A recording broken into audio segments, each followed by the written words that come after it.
Oke, hello traders, hello Maxian, kembali lagi di Market Outlook bersama saya Adam Ibrahim Aziz selaku analis dari PT Maxco Futures. Yang seperti biasa di awal minggu ini saya akan share mengenai update yang terjadi di dalam pasar baru-baru ini dan apa-apa saja yang perlu kita perhatikan di satu minggu ke depan ini.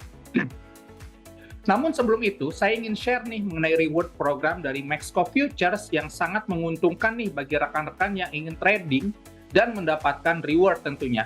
Reward program ini dipersembahkan oleh Maxco Futures hingga periode Agustus 2023 ini.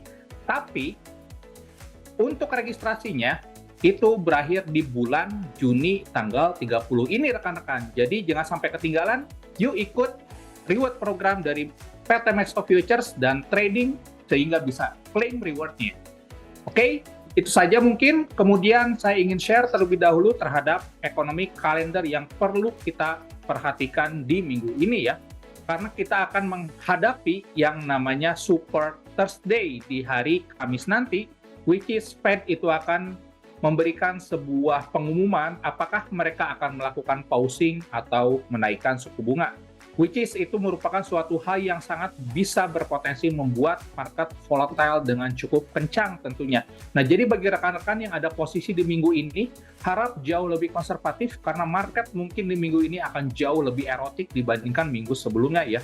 Tapi sebelum saya ke beberapa technical points dan apa-apa saja yang perlu kita perhatikan, saya ingin share ya mengenai beberapa data ekonomi yang perlu kita perhatikan di satu minggu ke depan. Yang pertama, di hari Senin ini mungkin kita akan langsung tertuju terhadap fokus data US ya, yakni Consumer Inflation Expectation yang akan rilis di jam 10 malam, which is ini akan membuat sebuah potensi penurunan dari sisi forecast-nya ya. Kalau misalkan forecast ini menurun, maka ada potensi bahwa indeks dolar itu tertekan ke arah bearish movement. Jadi topik utama di dalam pasar itu masih tertuju terhadap US dollar data dan juga Federal Reserve itu sendiri. Jadi sangat menarik untuk kita perhatikan data yang berkaitan dengan US dan Federal Reserve. Kemudian di hari Selasa kita akan mendapatkan key point dari inflation rate di US ya, which is ini merupakan sebuah tanda apakah Fed akan menaikkan suku bunga atau akan melakukan pausing. Fokus pasar itu lebih tertuju terhadap data yang berkaitan dengan inflation rate monthly by monthly atau bulanannya. Rilis di atas 0,4%, which is ini memberikan peluang untuk penguatan US dollar kembali dan ada peluang untuk Fed menaikkan 25 basis point. Tapi kalau misalkan rilis datanya di bawah dari 0,4, maka seperti di konsensus pasar ya, 0,2 atau 0,3, which is ini bisa memberikan yang namanya pressure US dollar terhadap bearish movement ya. Ini untuk data yang rilis di bawah dari 0,4%. Jadi benchmarknya itu di sekitar 0,4. Kalau misalkan rilis di atas 0,4%, maka which is ini bisa membuat US dollar bergerak bullish karena ekspektasi terhadap kenaikan 25 basis point high. Jadi perhatikan mengenai inflation rate karena ini akan menjadi sebuah konfirmator apakah Fed melakukan pausing atau Fed cenderung melakukan kembali kenaikan suku bunga 25 basis point high. Jadi waspadai volatilitas cenderung pick up mulai per hari esok di hari Selasa di rilisnya data inflation rate US seperti itu. Kemudian kita akan rilis data di hari Rabu nanti. Kita akan lihat ya beberapa data yang berpotensi menjadi market mover. Di sini kita mendapatkan sebuah rilis data dari US juga ya, PPI. Kita perhatikan mengenai monthly-nya. Karena monthly-nya di sini ini bisa memberikan sebuah potensi penguatan kembali dari sisi US dollar ya. Walaupun nilainya stagnan di sini, tapi ini akan mempertegas pada kita mengenai sentimen inflasi yang ada di US dan juga sentimen terhadap US dollarnya itu sendiri ya. Mungkin akan cenderung non-event. Kenapa? Karena pasar mungkin akan langsung tertuju terhadap FOMC meeting yang akan rilis di hari Kamis dini hari atau kita bisa bilang di Rabu tengah malam ya. Di jam 1 pagi ya, which is secara projection di sini Fed akan melakukan pausing, mempertahankan nilai suku bunga yang ada. Kalau misalkan ini terjadi, Fed melakukan pausing, maka yang terjadi adalah bearish terhadap US dollar, tapi itu pun perlu dikonfirmasi oleh data yang akan rilis esok hari, yakni berkaitan dengan inflation rate di US. Seperti itu. Oke, dari sisi hari Kamis tentunya selain Fed itu ada ECB yang nanti akan menaikkan suku bunga juga ya, which is sebenarnya ini merupakan suatu divergensi antara Fed dengan ECB. Arti divergensi ini ada perbedaan dari kebijakan moneter. Fed cenderung mempertahankan nilai suku bunga, sedangkan ECB itu cenderung menaikkan 25 basis point.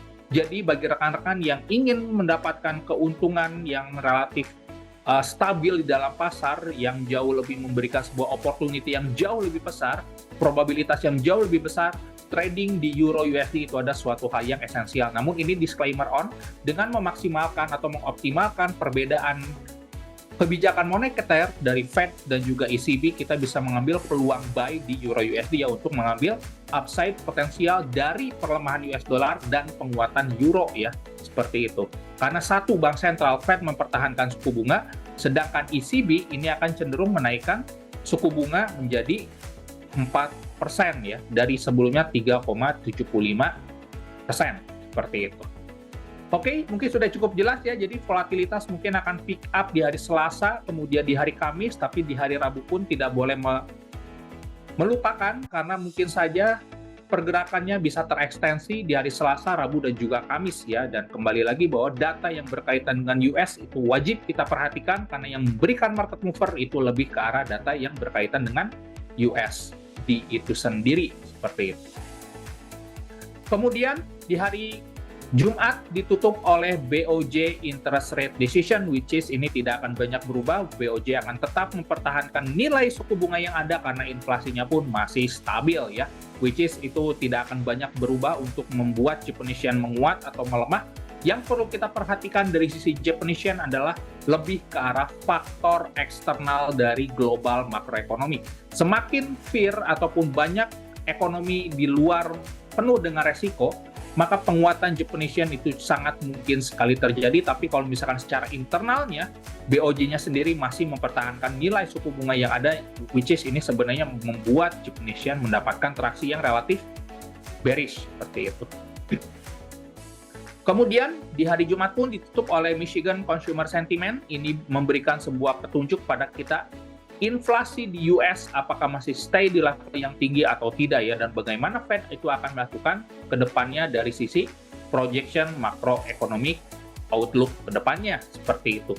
Dan kalau misalkan kita lihat secara teknikal, indeks dolar itu cenderung tertekan ke arah bearish movement ya.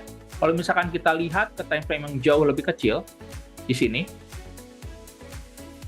indeks dolar itu cenderung bergerak di bawah trend line yang saya gambar di area ini ya, which is ini merupakan area yang menjadi sebuah key point. Kalau misalkan saya hapus ya di sini, ini merupakan sebuah trend line channel yang sangat mendukung untuk US dollar untuk terus bergerak turun ya. Kalau misalkan US dollar gagal menembus area 104 di sini, maka terus berpotensi untuk tertekan ke arah 103. Tapi kalau misalkan ada sedikit penguatan atau bahkan breakout yang didukung oleh data inflasi yang menguat atau improve kembali, maka indeks dolar ada potensi untuk revisit kembali ke 104.5. Jadi key points-nya adalah di 104 ya. Dan penembusan level 104 atau tertahannya US dollar di level ini itu akan erat kaitannya dengan data yang akan rilis di hari esok ya, yakni yang berkaitan dengan inflasi. Oke.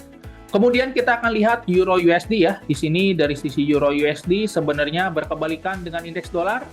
Dari sisi Euro USD berpotensi untuk menguat ya, karena secara tren ini merupakan sebuah area yang merupakan sebuah resisten become support di sini ya. Kita bisa melihat beberapa kali area di sini pantulan, dan pada saat ini harga sudah membentuk low yang rendah atau swing low, sehingga hal ini bisa kita jadikan opportunity untuk kita melakukan pembelian dengan target di 1.08.200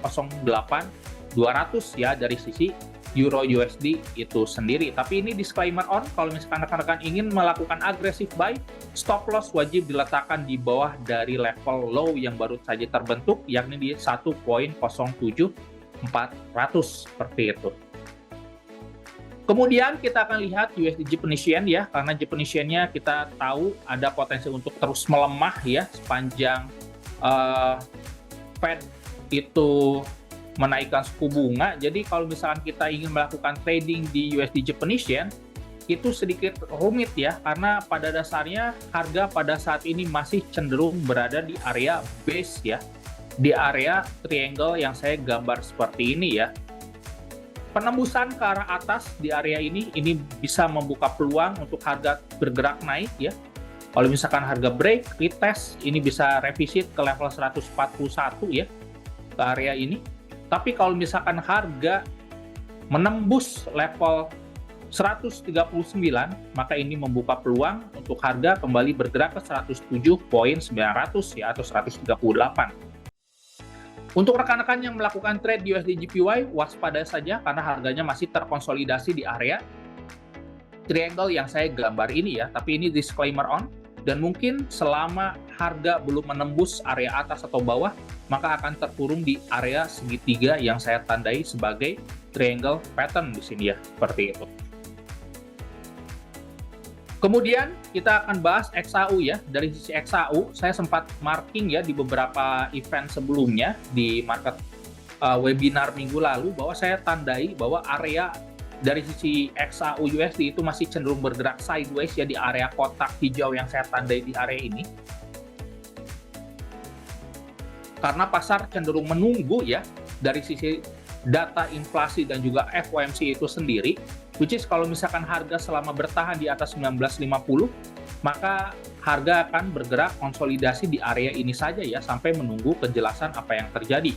Tapi kalau misalkan harga gold di sini bisa menembus 1954, ini membuka peluang untuk gold kembali revisi turun ke 1945. Tapi kalau misalkan bisa break dari 1966, ini bisa memicu kenaikan ke harga yang jauh lebih tinggi, yakni di 1980, seperti itu.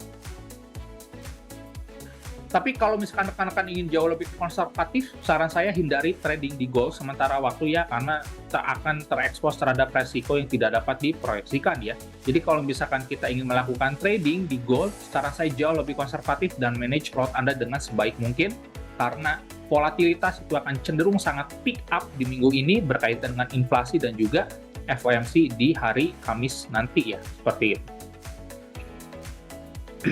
Kemudian kita akan bahas oil ya. Di sini oil tertahan di area support 69.4 ya, dan ada potensi kalau misalkan support ini bisa bertahan, maka bisa revisit naik ke 71 ya. Tapi kalau misalkan support ini dijebol, maka ada potensi untuk oil kembali revisit ke support berikutnya di 67.800, which is ini merupakan sebuah area yang mungkin sekali direvisit kalau supportnya ditembus, akibat kita tahu bahwa ekonomi China sedang mengalami kontraksi yang signifikan atau perlambatan sehingga demand terhadap oil itu berkurang. Tapi di satu sisi OPEC memangkas 1 juta barrel per hari yang memungkinkan untuk oil kembali bergerak naik. Mana yang akan terjadi padam, apakah naik atau turun, tidak ada yang tahu di dalam pasar, tapi secara probabilitas oil dengan satu sama lain itu saling tarik-menarik, maka kita bisa asumsikan bahwa oil masih cenderung bergerak di area sideways ya, di sekitar range 67 sampai 71, seperti itu. Oke, itu saja mungkin dari market update di minggu ini. Kembali lagi saya ingatkan, di hari Kamis nanti akan ada Super Thursday yang berpotensi memberikan sebuah volatilitas yang cukup besar. Bahkan range pergerakan gold mungkin bisa 100 sampai 200 pips. Jadi waspadai kalau misalkan rekan-rekan ingin melakukan trading di minggu ini atau ingin membangun posisi baru, saran saya jauh lebih konservatif karena kita akan menghadapi event yang notabene event yang beresiko atau risk event. Dan risk event seperti ini akan memicu volatilitas yang menurut saya akan membuat pergerakan range itu akan jauh lebih besar dari biasanya. Oke, itu saja mungkin untuk market outlook dan juga update apa yang terjadi di dalam pasar. Jadi happy trading, safe trading. Assalamualaikum warahmatullahi wabarakatuh.